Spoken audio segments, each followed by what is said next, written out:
And my colleague Tejshri brings you this report from the very area where the slogans were raised.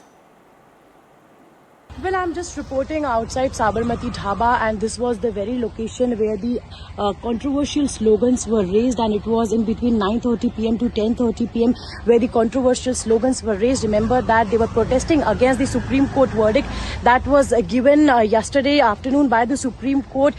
It was in fact the bail plea that was filed by Sharjeel Umam and Umar Khalid, which was rejected, and it was the very place, as you can see in the visuals, NDTV exclusively only channel reporting from ground to show you the exclusive pictures so as to what must have happened and transpired here. Remember that not for the first time that this entire area was epicenter for such kind of controversial slogans and the protests that took place, but earlier also there have been instances where such kind of protests were held, and now this matter is also in fact taken a political color where BJP has been slamming in fact the student groups, not just that but in fact also the Congress party for sheltering them and taking their sides. Needs to be seen that what happens next as far as the entire investigation is concerned. This is Tejshri for NDTV from inside the JNU campus.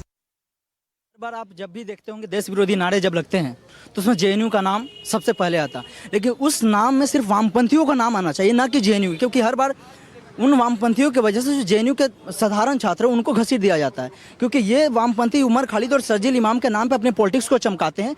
उन्हीं के नाम पे इनका politics चल रहा है, JNU ही नहीं पूरे भारत में इनका जो माइनॉरिटी पॉलिटिक्स है उन्हीं के नाम पे चल रहा है। अगर ये पहले कार्रवाई कर जाते तो इस तरह की जेएनयू में हरकतें बार बार नहीं होती हैं। जिस तरह के लेफ्ट ऑर्गेनाइजेशन, जिस तरह के लेफ्टिस्ट छात्र, नक्सली छात्र जो यहाँ पे रह रहे हैं कुछ चंद पॉकेट्स में, वो लोग जिस तरह से देशद्रोही गतिविधियां हर बार करते हैं, जिस तरह नारेबाजी करते हैं, अब जो शारजील और उमान पे जो फैसला आया, माननीय सर्वोच्च न्यायालय ने जो फैसला दिया उसका स्वागत पूरा देश कर रहा है, और ये लोग उस भारतीय सर्वोच्च न्यायालय को चैलेंज कर रहे हैं। सेपरेटिस्ट और एक्सट्रीमिस्ट की भारत में कोई जगह नहीं है, उनकी सिर्फ जेल जगह है, और ये वही सेपरेटिस्ट हैं जो नॉर्थ ईस्ट को भारत से अलग करने की बात करते हैं कि हम जैसे 50 लोग हो जाएं तो हम नॉर्थ ईस्ट को भारत से अलग कर सकते हैं। उनकी कोई भारत के देश में रहने की जगह नहीं है, उनकी सिर्फ एक जगह है, jail. Joining me live is my colleague Tejshri, who has been reporting from inside the JNU campus. Tejshri, I want to understand from you what's happening inside campus as of now. We've heard all the political face-offs, the voices, the remarks, the blame game that's been taking place. But I want to understand from you what is happening on ground zero as of now.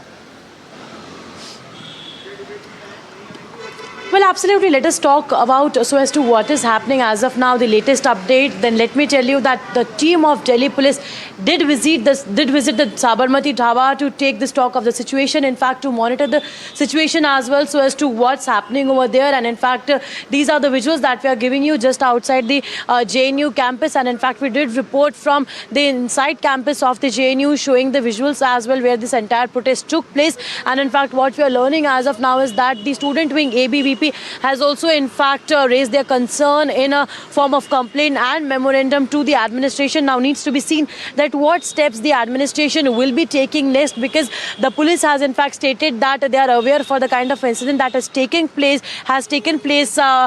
regarding the sloganeering, that the controversial slogans that were raised at the Sabarmati Dhaba. But as of now, no FIR has been filed in the matter, but they are keeping an eye on the situation and also monitoring the situation as well. Now in fact talking about how this entire matter has also in fact gained a political color, because there's a war of words between the Congress party and the BJP.